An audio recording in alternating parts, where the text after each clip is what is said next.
Okay, looks like we have most people here. A few will keep trickling in, but I think it's a good time to go ahead and get started. And just again, one more housekeeping note, just please during the presentation, keep yourself muted. There are quite a few people here today. Feel free to use the chat function to introduce yourself, say hi, and also enter questions into the chat. We'll have a Q&A at the end, which we will start taking your questions then. And I think it's a good time to go ahead and begin. So thank you. Thank you for joining us today. We're here for the Staffing Recovery Grant webinar. If you're interested in our other grant programs, I recommend going to our YouTube channel at Mass Humanities. And you can find the February 6th, I believe, webinar that covered all of our grant opportunities. So if you're not interested in the Staffing Recovery Grant webinar, feel free to take your leave or sit and enjoy and learn more about this particular grant.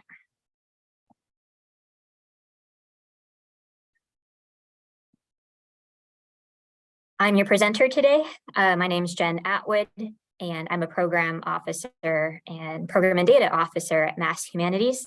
Joining me today is also my two colleagues, Catherine and Toya, who are helping out behind the scenes. So thank you, Catherine and Toya, for your help today. I am the program officer for the Staffing Recovery Grant opportunity. So if we don't get to your question today, or you think of one later, or you have any kind of question about the guidelines, run into trouble applying, definitely reach out to me. You can see my email and my phone listed here. It's also listed on our website.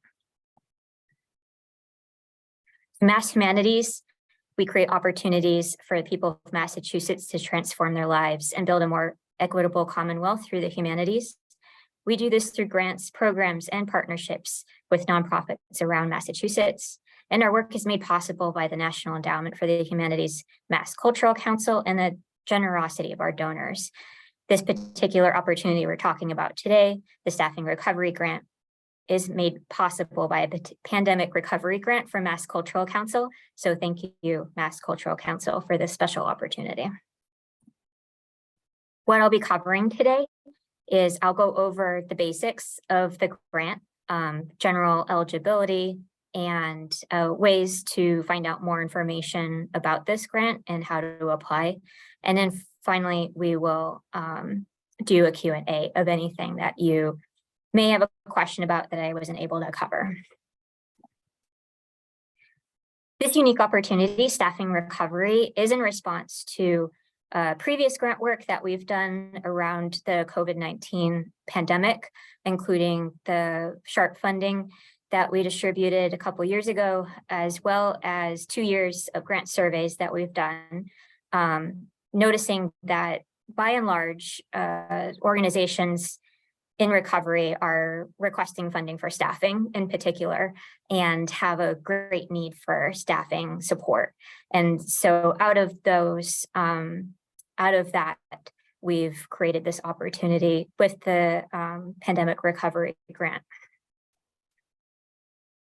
This grant will fund organizations to sustain current staff, provide cost of living increases to current staff, and expand the hours of current staff, or hire new staff, or bring back staff in order to sustain successful humanities programs for the next 2 years, to create, bring back, and grow humanities programs with new or expanded staff positions. The request amount will be between $14,000 and up to $40,000. And Mass Humanities fully funds approved requests, so there are not going to be any partial awarded grants. So everything that's approved will be approved for the amount that was requested. The application opened in March, so it's actually open right now. So feel free to apply, but just be aware that the deadline to apply is by May 1st. The decisions will be made in June. And then to prepare an application, some required documents you will be needing, including your operation expenses for 501c3 nonprofits That's going to be the first 2 pages of your 990s. A page that includes the job descriptions. If you are not a 501c3 and are applying through a fiscal sponsor, you will also need to provide a fiscal sponsor agreement. Additional documents you may want to gather to prepare an application would be copies of resumes or your organization's organization chart. These are not required for the application, but are optional and recommended. If you run into questions during the application process, please reach out to me. Again, my email is below. So eligibility. This grant is available to 501c3 or fiscally sponsored museums, historical societies, community cultural organizations with humanities programs, or state or federally recognized tribes. Your organization must have an operation budget no larger than $500,000 as of your last completed operational year, and you must have 5 or fewer full-time equivalent employees.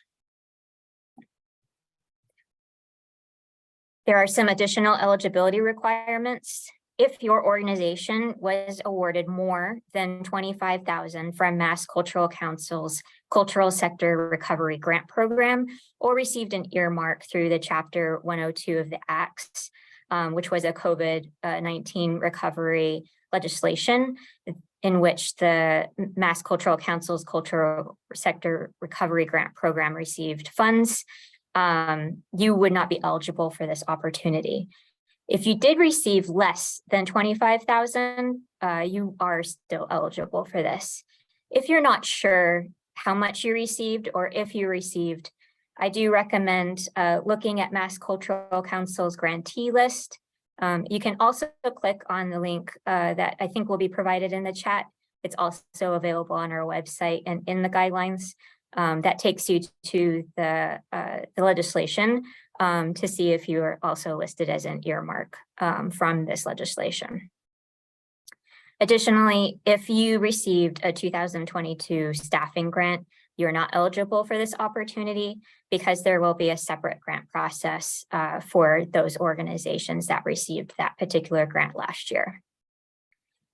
Also, if your organization has an open grant that was awarded prior to 2020, you would need to complete your final report, complete your project, submit the final report at least 1 week prior to applying for the staffing recovery grant. And one note, if you are planning on also applying to our Expand Massachusetts Stories project grants this year, or you are a grantee of the Expand Massachusetts Stories grants, you are still eligible also for this opportunity. We can apply for it. So how the applications will be reviewed, they'll be scored on the following criteria. Primarily, we're looking at humanities content and methods, that your organization has a strong mission that aligns with humanities content, or your humanities programming is very central to your work, provides demonstrated sound approaches to humanities content or methods, and provides diversity of perspectives and audiences using your humanities content and programming. Additionally, you'll also be scored on the need of your organizations for staffing support. Most of these criteria we'll talk about are attached to specific narrative questions in the application, but there will be a narrative opportunity to describe your organization's particular staffing needs. Most of this also is you want to see that your proposal demonstrates how staffing support will have a significant impact on the public humanities fields and your organization's mission and goals. Next, we'll have criteria on the program's plan, so demonstrating that the use of funds is supporting your humanities work or your organization's goals and mission that further strengthen humanities work. Also, we'll be looking at the budget. One good news is that there's no Excel budget in the application. there will be an open field, but we will be looking to see that the requested funds make sense for your organization, and the amounts for the staffing are a competitive wage rate. And finally, that the funding will have an impact on your organization. Finally, there are also priority communities that will have a weighted criteria, and those are organizations that are serving historically excluded communities, and that those communities are involved at all levels of planning and oversight for your humanities programming. Additional priorities are that if you did receive funds from the Mass Cultural Council's Culture Sector Recovery Grant Program, if you didn't receive funds, then you will be prioritized for this grant opportunity. And then if your organizations are located in our list of priority communities, priority municipalities, then you also be prioritized for this grant. We will be including the list to those priority municipalities in the chat. You can also find it on the guidelines and our website as well. These priority municipalities were decided to be prioritized because there's larger percentages of people living at or near poverty. And then finally, we also will be looking at overall geographic diversity in our funding for this grant. If you don't meet these priorities, please still apply. You're still eligible. It's to apply for this grant. So I spoke a little bit about application questions that will be aligned to our criteria. These are the major narrative questions that are asked in the application. First would be the staffing needs. And to be clear, this is the staffing needs in relation to your grant request. So in the application, in the narrative question prompts, there are these bulleted points. So I do recommend when you reply to the question prompts that you are addressing each of these questions in the narrative. So for example, staffing needs, what are your staffing needs to support your organization's humanities work? How is the need determined? How would staffing support help your organization better meet your mission and your goals? And how would the grant help your organization recover from the pandemic? For use of funds, how do you plan to use the funds? But also please address the two following questions in the same narrative question. What activities will the position undertake for the grant period, and how did you determine the wage rate for the position?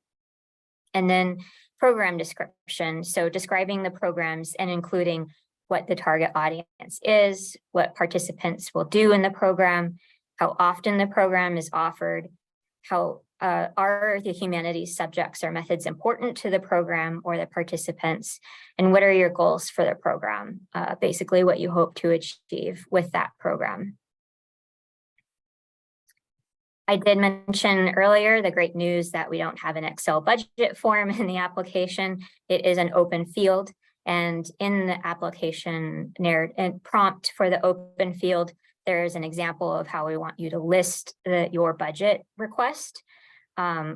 Because this is only funding staffing support, we recommend writing out the staffing title and the amount that you're requesting to support that particular position, and what that percent of that position's total wage that you're requesting. Also, if you're requesting it for the full 2 years of the grant period or 1 year, so just specify the amount of time that the requested funds would cover. Another exciting opportunity for this grant is that it doesn't require matching. However, it is recommended, and often organizations will also have additional funding. So there will be an optional question in the application where you can list your additional funding, your additional income sources as well. I did briefly mention at the beginning required documents for the application. If you are not a 501c3 and you are applying through a fiscal sponsor, you will need to provide your fiscal sponsor agreement letter. And for all applicants, you will need to provide your operation expenses. For most 501c3, this will be the first 2 pages of your most recently reported 990, or if your first completed fiscal year budget, your last completed fiscal year budget. Please, if you're uploading 990s, only upload the first 2 pages, but we don't need the entire large document. And then finally, you'll be required to upload a job description as well. Optionally, you can upload resumes if you have someone in mind for the position, or currently expanding a current person, you can upload their resume. And also you can upload your organization chart, so reviewers will have a better understanding of how the position fits in with your organization. I've received a few questions already, and some of the common questions that I've received, I want to just provide some more clarity on. Libraries, municipal entities, and friends of groups are not eligible for this opportunity. When the grants are awarded, they will be awarded 100% upfront. Other opportunities at Mass Humanities may have been broken up into first payments and then second payments, but this will be first payment upfront, total awarded upfront. And I did mention this previously, but we are fully awarding request amounts. We're not going to be awarding partial award amounts for this opportunity. Also, matching funding will not be required, but I do recommend including in the application additional income if you have additional income to list that supports the staff positions that you're proposing. And the grant amount can be for the 1 year or across the 2 years of the grant period, which spans from June 2023 to June of 2025. To apply, go to our website, and I believe we'll link this in the chat as well. At the website, you can find the full grant guidelines, as well as copies of the application questions and the link to be able to apply.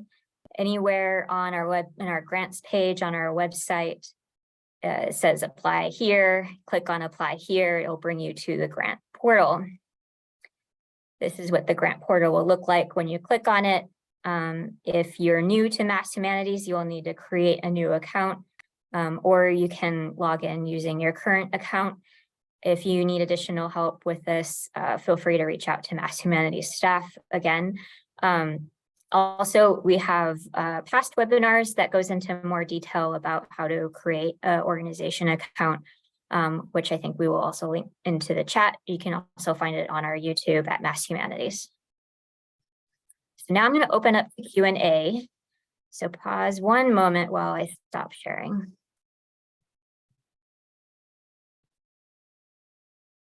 And for Q&A, please, because there's so many of you, for now, please stay muted, and please enter your questions in the chat. And if we get through all the chat, I will ask for raised hands. I'm going to see if Catherine, did you find any questions that you can have me start on? Yeah, a lot are coming in now, but I have a couple from earlier. One asks, do you have a resource that shows, acceptable compensation or wage ranges for various nonprofit positions? Yeah, in the application guidelines, it has a chart that shows some recommended wage rates. Just keep in mind that that chart is a couple of years old, so inflation percentages, you would want to apply to that chart, and it also provides that inflation percentage in the guidelines. So I do recommend looking at that in the grant guidelines. A couple other questions. Can a nonprofit apply who just has one part-time employee apply? Yes. So anyone that has less than 5 full-time equivalent employees and operation budget of less than 500,000, including all volunteer run organizations. So if you have 0, that still is eligible. And I think this question will kind of hopefully get a couple together. So we have a question about kind of, contract work fit. Does that have to be for a specific program? I think there's one specific question that captures these as well, which is, does requesting money to hire a fundraising consultant in order to eventually expand staff qualify? Yes, so contract employees are eligible, temporary employees are eligible, part-time employees are eligible. Types of positions are also eligible for administrative positions, fundraising positions as well. You just need to be able to make clear in your narrative that those positions will support the organization's ability to do humanities work. And we understand that that is an important part of keeping your organization going and running and the machine going. So yes, does not have to be programmatic. It can be programmatic or administrative or fundraising or marketing. I have another question just about, for organizations that the most recently filed I-90 is from 2021, they haven't submitted 2022 yet. Do we rely on that submitted one as opposed to something that's to be submitted? Yes, you can. You're most recently submitted, so the 2021. If it shows something that puts you over and you want to specify, you can include your also your operation budget from the last year just to demonstrate that you meet the criteria. But if you have questions about that, definitely reach out to me. There are so many questions in the chat. I'm trying to pull some out. You might want to take a look too, in case there are any you think are important to hit. Yeah. And then maybe we can go to some raised hands.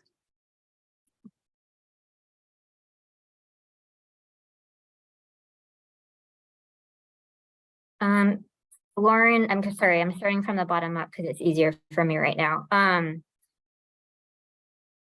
Request what you think you need in terms of the amount. So she asked, like, if we don't fund partial grants to be more competitive, should we not apply for the whole amount? I think the idea is that we, don't overinflate it because we are going to fully fund. So request the amount that we need. Cass asked how much funding is available. This is a $1.25 million funds will be available. We're anticipating we will be making somewhere between 30 and 40 grants, understanding that the max amount that you can request is 40,000. We are a new 501c3 previously fiscal sponsor. Yes, so you don't have to be a 501c3. You can be a fiscally sponsored organization. However, we want to be able to see that that fiscal sponsor was already in place prior to applying. If you are fiscally sponsored, you will need to provide the fiscal sponsor agreement in the application. All right, moving back up. We have a question: if an organization has received a Mass Cultural Council facilities grant, would they be eligible? Yes, so if you received other grants from a Mass Cultural Council, you're still eligible. It's just that one pandemic recovery grant. And again, I recommend, if you're not sure what MCC funding that you have is that grant or a different grant, to look at their list of pandemic recovery grantees. That's the one that if you receive more than 25,000 from, they would not be eligible for this opportunity because the funding is from the same source. We have a question about the kind of the stipulation that programs need to benefit the public beyond college students. And the question is, like, does that mean that a position that focuses on building relationships with educators and administrators to make them aware of the kind of humanities programs at the organization, would that sort of not be an eligible position? It's a complex question. that might be a good one for a conversation over email. Yeah, I think that one would be good to talk about. So I would recommend reaching out to me directly for that particular question. It might be eligible, but I might not recommend it in terms of being more competitive. But we can talk, definitely reach out to me.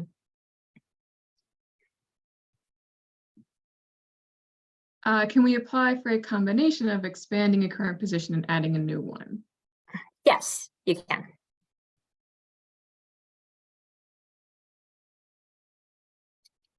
I have a question on the sort of definition of historically excluded communities. How will an applicant know what is within that definition? In the guidelines, I believe that we provide a little bit more of a clarity around that. So I do recommend looking at who qualifies as historically excluded communities. It's a pretty broad range, and you can in the application form. There's also a list, and if you don't meet the in the list, then you have an opportunity to describe what historically excluded community or programming reaches if it's not one of the listed communities. So I recommend looking at the guidelines and the application questions to see if your programming meets that. And if it's not listed and you feel strongly it's a historically excluded community, you can still enter that information in. We have questions about, organizations whose work is virtual and therefore reaches beyond Massachusetts. Is that okay? That would not be recommended. We're looking to see humanities programming that supports Massachusetts. So if a program sometimes reaches beyond Massachusetts, that could be fine, but it should have an aim of reaching Massachusetts audiences. Correct. I mean, granted, recognizing that a lot of your programming does reach outside of Massachusetts, which is great. We want to see that, but we also want to make sure that programming is happening in Massachusetts.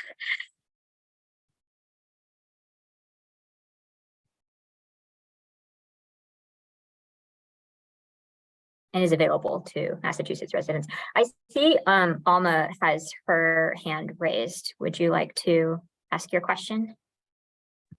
Yes, thank you so much. I actually wrote them in the chat, but they're so early in the chat that I don't know if you see them.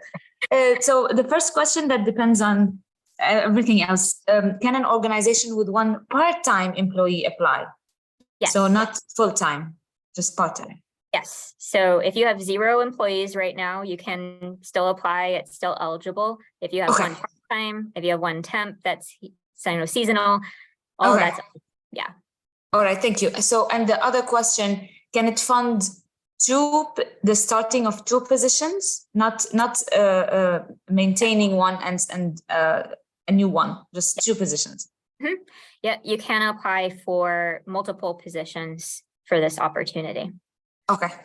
And can we submit the latest or the latest 990 form from 2021?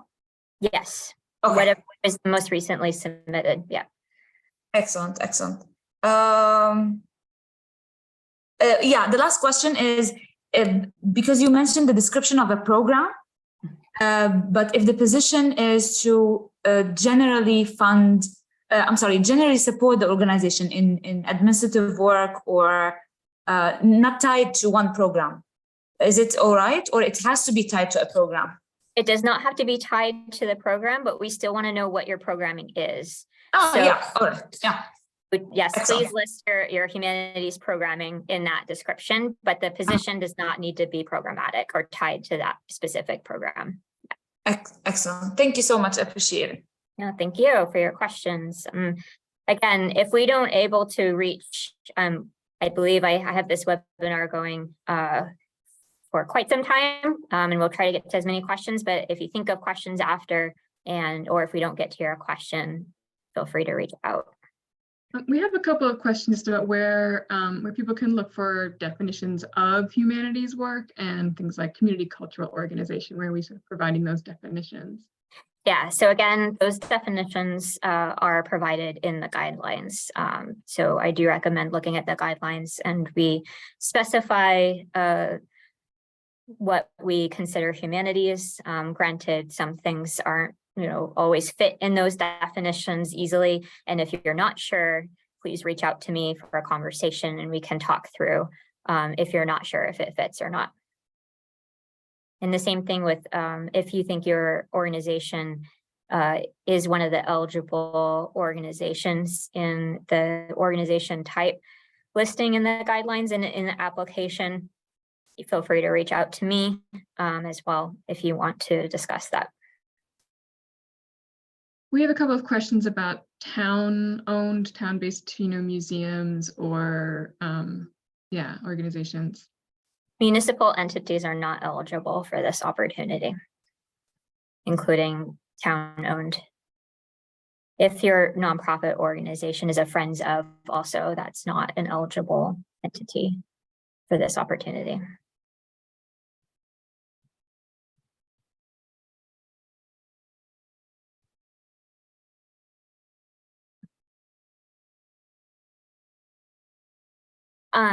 So someone asked about if you're not listed in the priority municipalities. Again, you're still eligible if you're not on that list. So please do apply. Those opportunities will just have additional weighted criteria in the review. So if you're not on the list, if you're not one of the cities, feel free to still apply.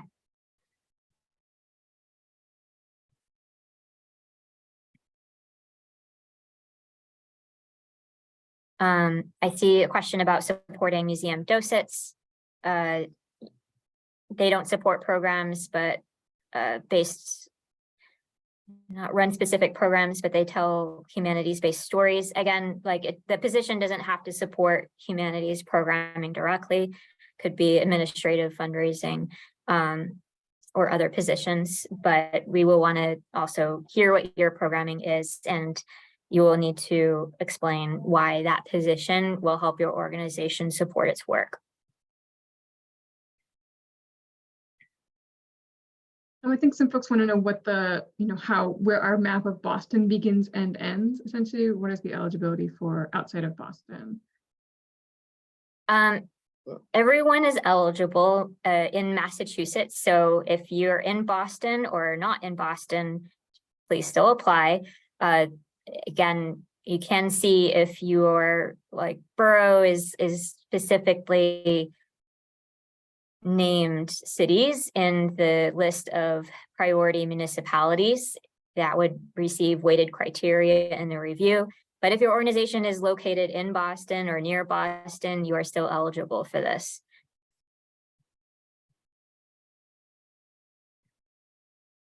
Someone asked if you can use it for 2 contract positions. Yes, multiple positions are fine. Contract positions are fine.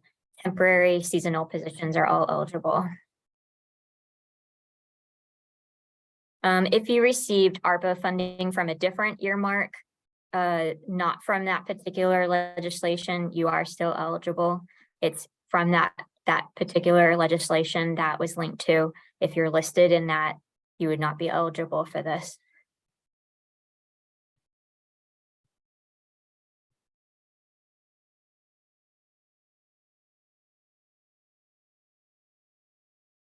Someone asked if there's assistance with the application process.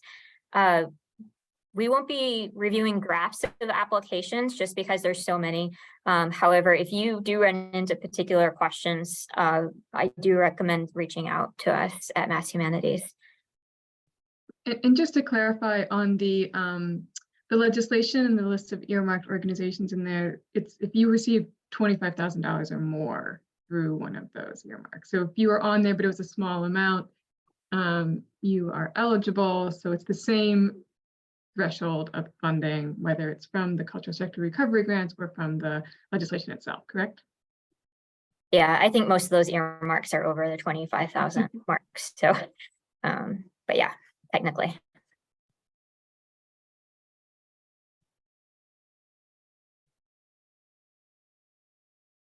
Someone asked about arts and culture. So one thing to, if you're not sure, I do recommend looking at the definition of humanities programs in the application and guidelines. Arts performances, for example, is not an eligible humanities program. So just definitely look at that. And if you're not sure, reach out if you're not sure if your programming fits the humanities criteria. I see Debbie's hand is raised. Debbie, would you like to ask your question? My question is, hi, and this is Debbie Britt, National Black Diamond Museum. So we're 501c3, but there's an organization right now that we are fiscally sponsoring. Can we both apply as two different organizations? I think that sounds like a complicated question, and I definitely think we should probably chat on offline about that. So reach out to me about that. But it should be like you if you are a 501c3 to apply through that organization. If you have a fiscal sponsor for some other programming, I wouldn't recommend also applying through the fiscal sponsor.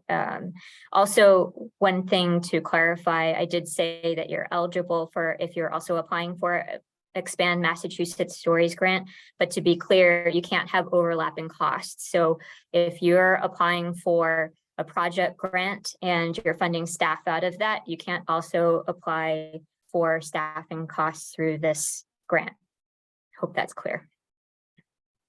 Dan, you have your hand raised. Would you like to ask your question? Yes, thank you. Yeah, I was actually one of the people who was asking about arts and culture. I did. I thought I reviewed your guidelines, but I still didn't. I don't know where there is the humanities definition, and I'm not talking about performing arts. I'm talking about community arts. We employ artists, we give them different types of services, you know, and they're definitely been highly affected by the pandemic. From what I understand, that is a humanities thing because you're helping, you know, people with certain services. But again, that's why I asked that question. But also my second question was a list of resources, a resource that would show up to date, acceptable you know, wages for nonprofits, because, you know, there's a huge range of what nonprofits pay, you know, for different.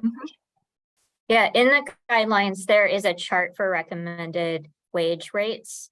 Again, it's not adjusted for inflation, but includes the inflation percentages, which you can apply to what you're going to be proposing. So I do recommend looking at the wage rate chart in the guidelines. In terms of your question about arts, again, that sounds like very specific in terms of what your programming is. So I think that's a question to reach out to me about if your particular programming fits the humanities component or not. And artists that aren't also looking at humanities in terms of reflecting and inquiry, that's where we see that the arts kind of fall under the humanities eligibility. But in terms of funding artists to create artwork, that usually falls outside of the humanities eligibility, just to be clear. But I do recommend reaching out to me if you have questions about that. You're the contact in the questions. Okay. Yeah. Thank you. You're welcome. It's a little bit hard for me to keep track of everything in the chat. So if I haven't answered someone's question, can you start raising your hands using the raised hand function? I can't see you physically raise your hand, but it will let me know if you use the reaction button at the bottom of your screen to raise your hand. And then I can see that you have a question. So I see Jane's hand raised. Thank you. This is a follow-up on Dan's question because I also work for an art community center. And I just looked at the list of who's not eligible, and some we fall into that a lot. But what about the administrative part of the arts? Would that be covered if we want to? It depends on how much humanities programming you're doing. So if none of your programming falls into the humanities definitions or criteria, then Okay. your administrative position would not be eligible. I see. Yeah. Thank you. Sorry, I don't know your first name, but I see M. Harvey's hand raised. And you're muted right now, so go ahead and unmute yourself to ask your question. Okay, thank you. Yeah, Sure. Violence Transformed is an organization that combines offering community-based visual arts events, performing arts events, complicated conversations, as well as interventions that benefit people in communities affected by trauma and traumatic impact.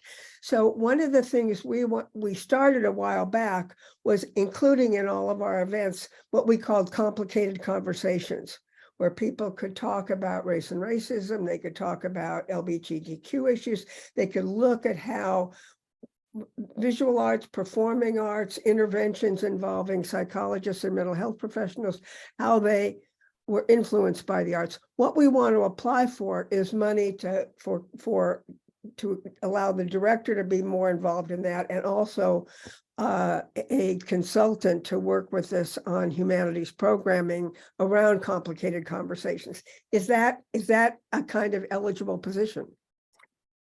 Yes, so the programming sounds like humanities based to me. Based on your description. One thing to keep in mind, though, if you are an arts-based organization, our reviewers will be looking to see like how much of your humanities programming is aligned with your organization's mission and goals. So we want to see, organizations that are mostly doing humanities work or mostly like aligned in their mission towards the humanities will be scored higher for this opportunity. So if you're primarily a visual arts organization and like 90% of your programming is like paying artists to create artwork, and then 10% of that is to do humanities inquiry, for example, those probably would not be very competitive for this opportunity. So We I don't just pay wanted to artists. make We it clear. typically hire curators, consultants. Mostly we hire like 1099 people to do bits and pieces. Yeah, And that was Yeah. really impacted by the pandemic. So we really are sort of wanting to build rather than. understandable. And I recognize, and it's every organization's unique, and in terms of what they're doing in terms of humanities versus arts versus social services, I think can be a pretty broad range of complicated things to I would define call sometimes. arts, So- public health, and social justice. Those are the So I- three. Yeah, so I think like if you're really not sure, definitely reach out. Feel free to still apply. Just be aware if you're maybe not, if your organization isn't as robustly humanities driven, chances are it may be less competitive for this grant. So just keep that in mind. I see Sue's hand raised, so I want to be able to offer her the opportunity to ask her question as well. Yes, Sue? hello. I'm the one who has asked the questions about being a town-owned museum. Mhm. And I've seen in the discussion about fiscally sponsored. Is that something that if we found a 501c3 who was willing to sponsor what we need to be done at the museum, is that something is that a way to go about applying for this grant? Unfortunately, no, because we're looking for organizations that have a previous relationship with their fiscal sponsor, and recognizing that municipal entities are not eligible for this opportunity, it would be fairly noticeable that it would be not eligible. So we have a couple of nonprofits that we do have a relationship with. So is that something that, I mean, I know you just mentioned that you'd have to see an established relationship. I'm just As a fiscal sponsor relationship. meaning that type of relationship would already have to have existed in the past. Yes, that's what we're looking for those organizations that are applying through a fiscal sponsor.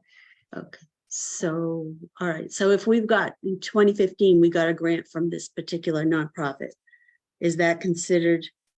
I don't think that would be considered eligible. I wouldn't recommend it. Yeah, really puts us in a, because we're only run by volunteers and we have such little funds. That puts us at quite a disadvantage, and this would be very helpful. It sounds like.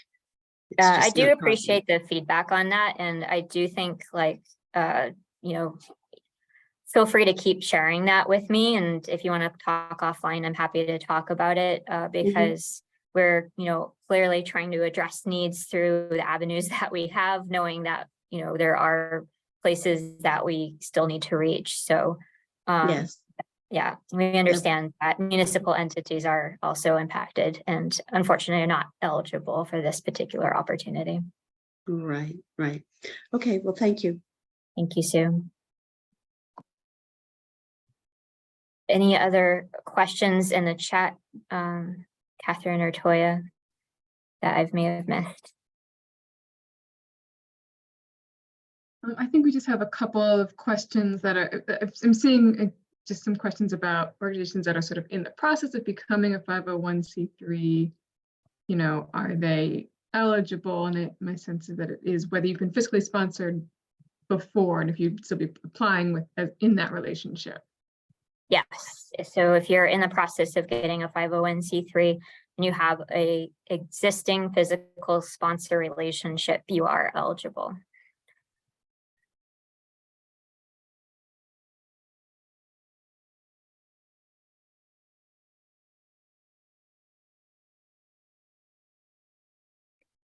I am going to hold for a few minutes until we see other questions come in. Oh, I did get a question if these funds could support a website manager. Yeah, eligible positions don't have to be programmatic. However, you will want to demonstrate that that position would support your organization's ability to keep doing or growing your humanities work.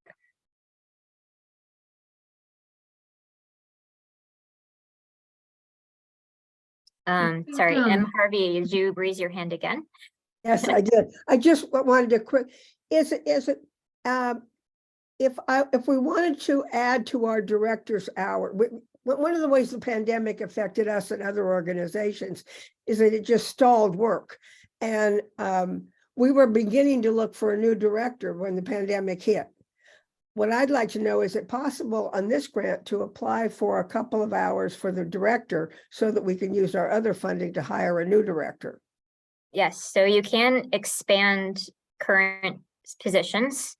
So if you have someone and you're looking to, you know, increase their hours, increase their wage rate to keep them, that would also be eligible. Perfect. Thank you. Yep.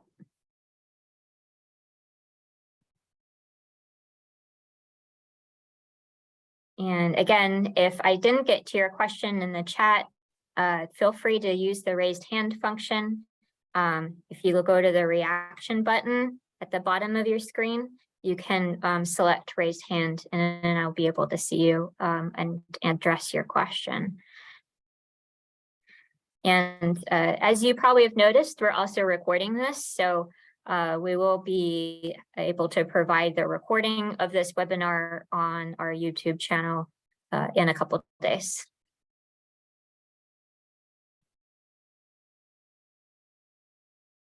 Oh, and my apologies. I totally did not introduce our wonderful ASL interpretation team. So Jack and Lisa, so special thank you for them for providing additional accessibility to our webinar today. So thank you so much for helping us today with this. It's really appreciated.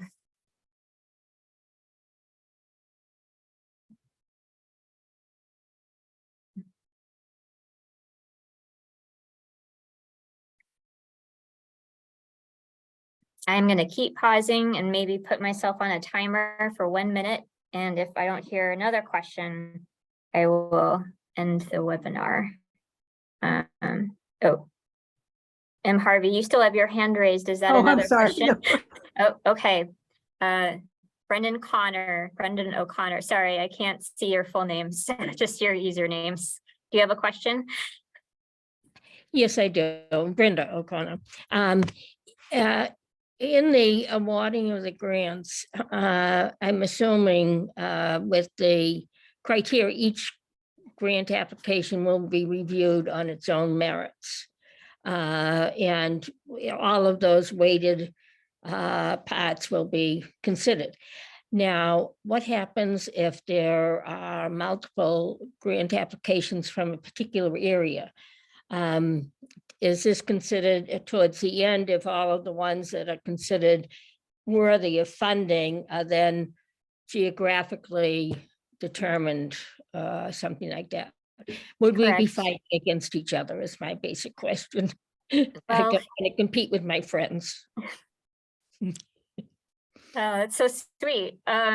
But unfortunately, as you can see with the number of people that attended the webinar, I am anticipating this to be a competitive grant. And we will be looking at geographic diversity. So it could come down to different possible grantees in different areas.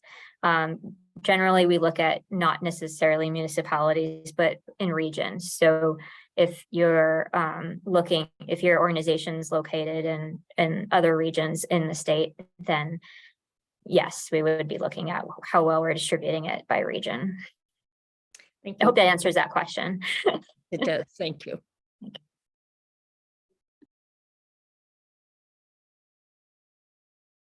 Okay, I'm gonna put myself on a timer for 1 minute. And if I don't get another question, I think I'll be feeling good about stopping the webinar. And again, if I didn't get to your question today, you think of it later, please do reach out to me. I'm here to help. So I will put my timer on and watch for more questions coming in.